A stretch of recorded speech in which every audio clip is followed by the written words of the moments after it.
평택온누리교회 10주년을 맞이해서 기쁜 축하의 자리이면서 동시에 우리 담당 목사님께서 이취임식을 하는 또 아쉬운 자리이기도 하죠. 그래서 예상은 했습니다마는 평택온누리교회 성도님들이 저를 보는 시선이 예사롭지 않습니다. 각오는 하고 왔지만 예상대로 뭔가 예전과 같은 환영 분위기는 아닌 그런 농담이고요. 우리 성도들 마음속에 또 그런 아쉬움이 많을 줄 압니다. 목사님 잘하고 계신데 왜 그렇게 저도 잘 모르겠습니다. 하나님께서 그러나 이제 다음번에 제가 올 때는 또 우리 김정규 목사님께서 사역하신 이후에 또 역시 잘하셨다 그런 또 피드백을 주시리라고 믿습니다. 교회는 어떤 모습이어야 될까 우리에게 잘 보여주시는 말씀이 이 전도서 4장 9절에서 12절에 너무나 아름다운 모습으로 우리에게 잘 보여주고 있습니다. 교회란 하나보다 둘이 더 낫다라고 고백하는 공동체라는 거죠. 이 세상은 효율성이라는 이름으로 한 사람이 할 일을 두 사람이 하면 그거는 잘못된 것이라고 생각하고 비효율적이라고 생각합니다.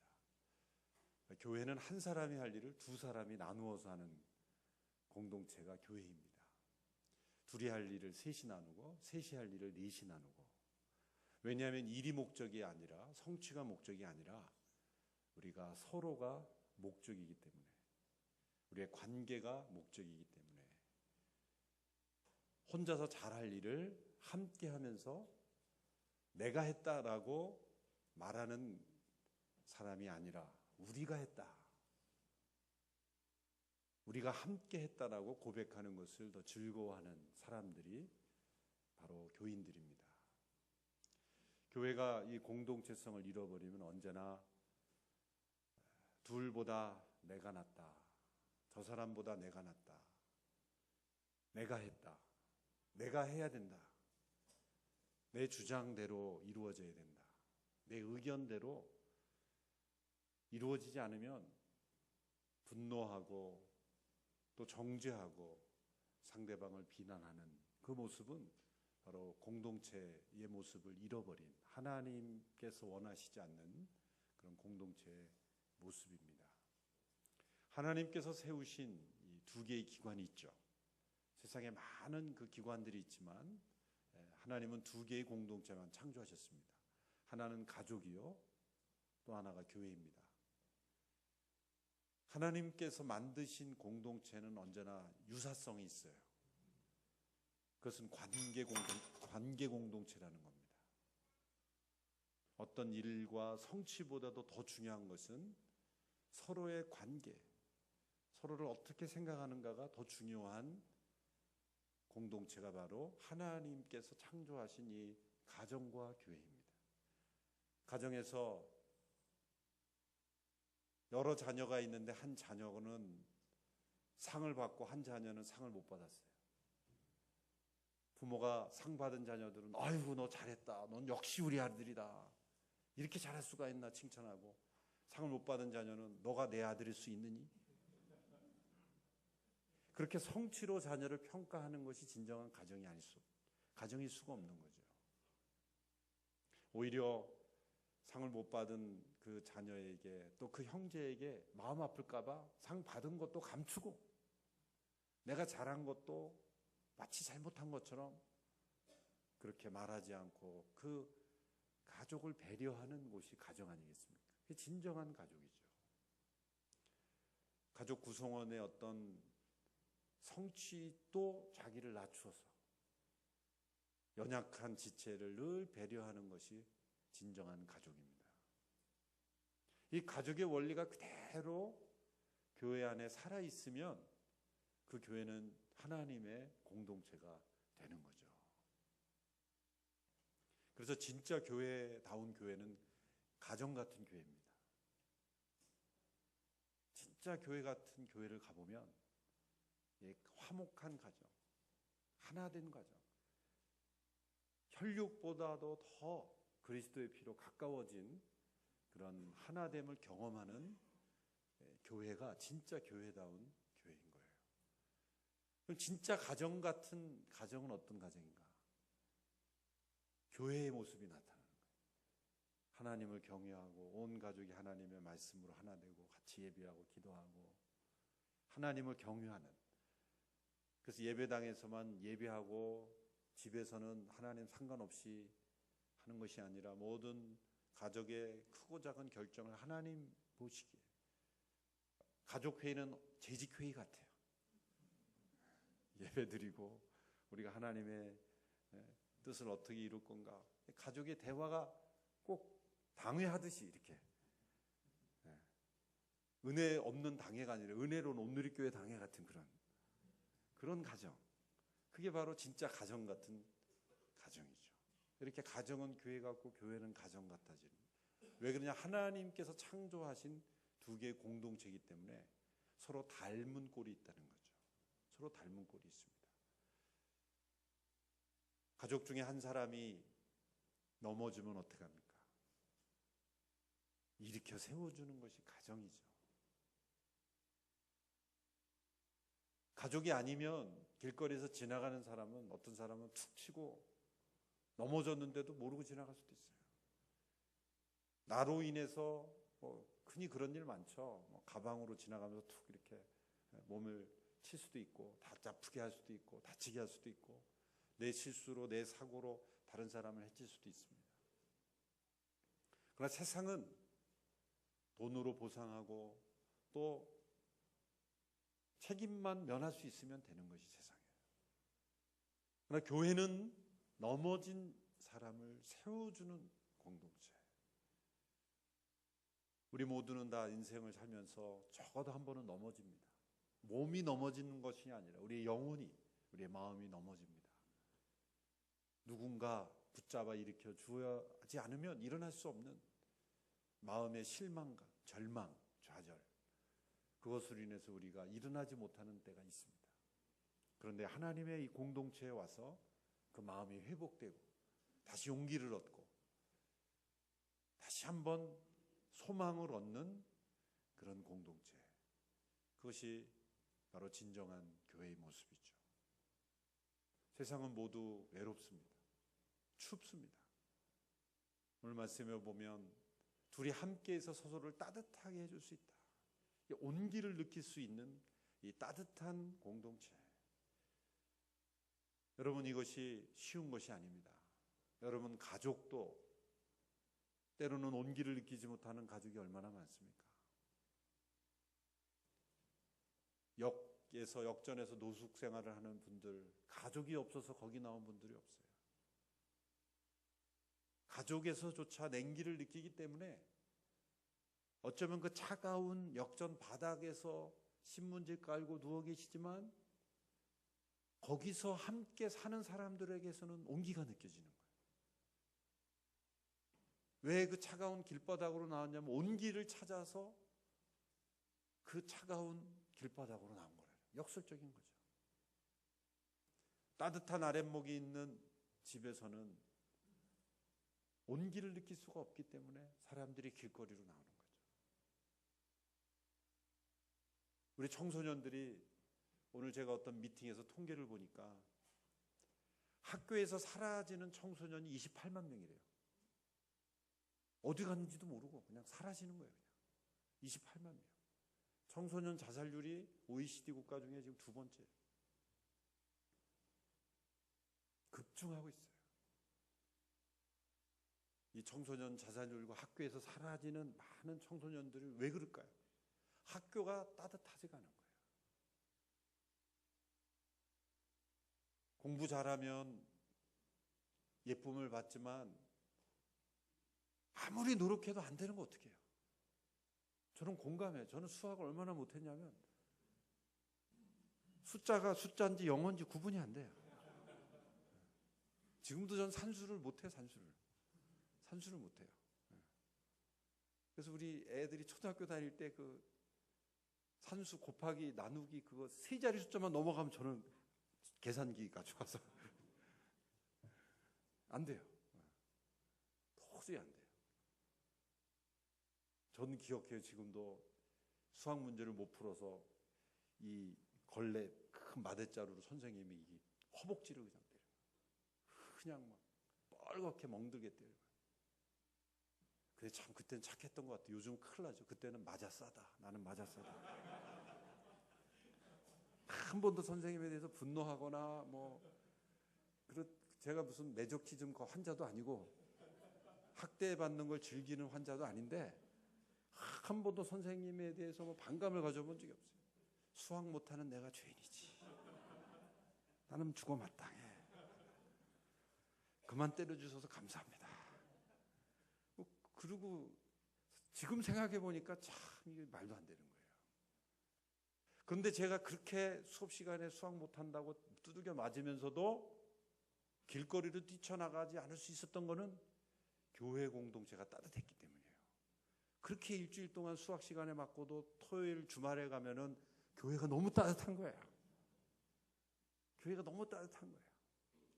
함께 예배드리고 거기서 수학 시간에 인정 못 받던 내가 교회 가면 가치를 인정받는 거죠.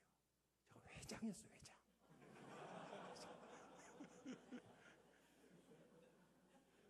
수학 시간에 그렇게 수학 못해서 맞던 애가 중고등부 가면은 내가 할 일이 있고 예배를 인도하고 말이죠. 모이라 그러면 다 학생들이 모이잖아요. 같이 운동하고 같이 말씀 배우고 그러니까 그 수학은 갈수록 못하는데 주말에 그렇게 교회 가서 따뜻한 데 있으니 월요일 가면 더 못하는 거야. 악순환이 되는 거야, 악순환이. 어쨌든 교회가 저에게는 너무 따뜻했어요. 그래서 주말만 되면은 그 학교에서 받은 차가운 매를 그 교회에 가서 이렇게 푸는 거죠. 따뜻한 그 공동체가 교회가 되어주셨어요. 저는 저 자신을 정죄하고 마땅한 인생이라고 했지만 그게 아닌 것을 알았어요. 오늘 이 시대 많은 청소년들, 심지어 성인들도 직장에서 나가라고 하면 자신을 정죄하고 그 차가운 사회의 냉기를 이기지 못해요. 사회가 얼마나 춥습니까? 우리가 서로를 따뜻하게 할 수 있는 공동체가 얼마나 필요하다는 거. 이 겨울에 추운 겨울이 이 온도가 찬 게 아니라 아무리 온도가 차가워도 서로를 따뜻하게 하는 누군가가 있으면 춥지 않아요. 그런데 이 차가운 겨울의 영하의 날씨보다 더 사람을 위협하는 것은 사람에게서 느끼는 찬 공기예요. 자녀들을 차갑게 대하면 자녀들은 금방 그 차가운 한기에 감기가 아니라 독감 걸려 죽습니다. 바로. 사람을 냉대해 보세요. 계속 냉대해 보세요. 그냥 그 무서운 사람에게서는요, 이 무서운 드라이 아이스보다 더 무서운 냉기가 막 뿜어져 나오는 거죠. 사람에게서 뿜어 나오는 냉기를 마시면요, 사람은 얼마 못 가서 다 죽습니다. 그러니까 왜 학생들이 학교에서 뛰쳐나가고 왜 사람들이 노숙자로 뛰쳐나갑니까? 살려고 뛰쳐나가는 거예요. 여러분, 그래서 자살을 택하는 사람은요, 죽기 위해서 죽는 게 아니라 살기 위해서 죽는 거예요. 역설적으로. 죽기를 각오한 사람은 안 죽습니다. 삽니다. 죽기를 각오하는 사람은 다 살아요. 죽을 각오를 하기 때문에 살아요. 근데 진짜 죽는 사람은 살고 싶어서 죽음을 선택하는 거예요. 세상의 한기를 견딜 수가 없는 거예요.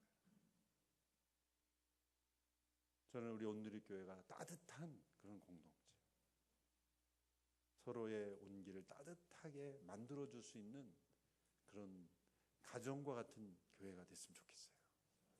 근데 저도 가끔 이게 성령 충만할 때는 한기가 나가는 게 제가 느껴요. 누군가에게만 한기가 나가요. 온기가 나가야 되는데 한기가 막 나가요. 죄성이죠, 막 죄성. 어떤 사람에게는 보기만 해도 막 온기가 막 뜨거운 열이 나는데 어떤 사람에게는 막 냉풍이 막 나가려고 해요.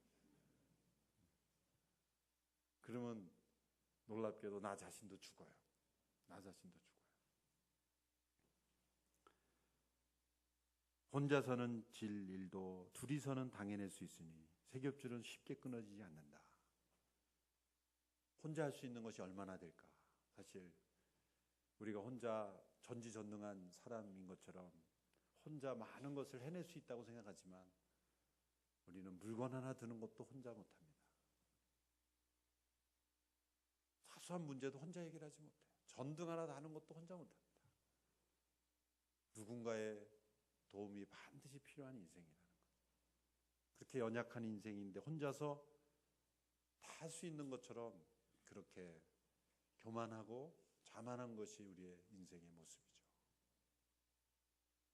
사람 인자 한자를 보면 참 지혜가 많아요. 사람 인자를 보면 이렇게 서로 기대 있잖아요. 굉장히 과학적인 언어의 한자라고. 서로 기대 있는 게 인생이죠. 서로가 서로에게 이렇게 기대어 줄 수 있는 그런 인생. 그것이 바로 하나님께서 우리 인간을 만드신 법칙입니다. 그래서 교회는 세상의 희망인 것은 교회는 넘어지면 일으켜줄 수 있는 거예요.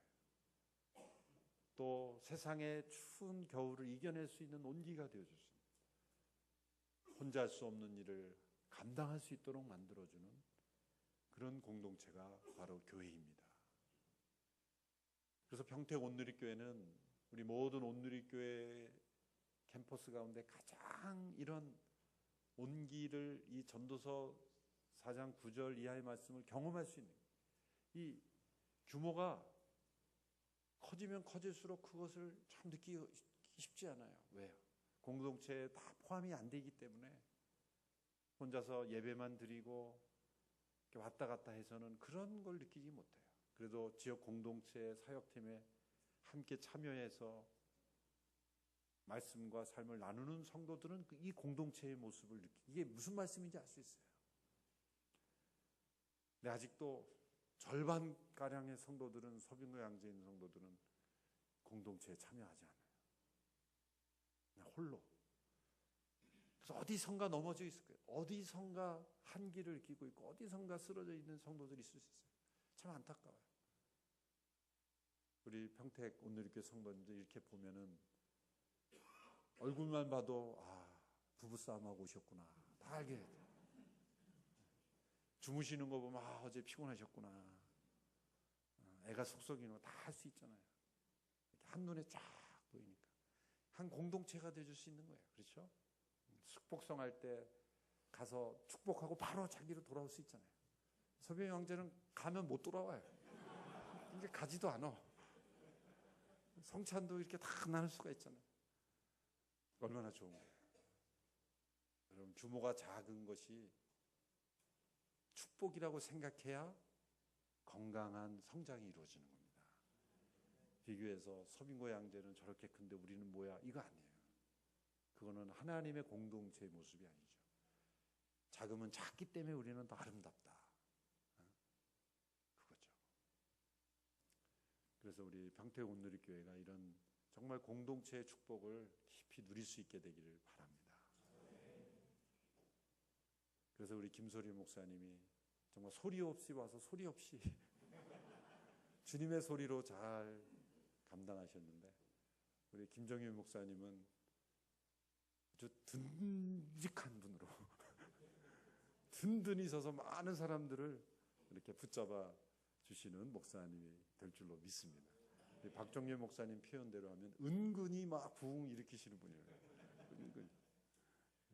미국에서 포틀랜드 또 얼바인, 샌디에고 여러 담당 목사를 많이 경험하시고, 그 각박한 이민 사회에서 성도들을 잘 목양하시고, 경배와 찬양에서 예배자로서 인도하시고, 순수 온누리 삶의 그 사모님과 더불어 이렇게 온누리 청년 때부터 사역자로 귀한 사역을 잘 해오셨습니다.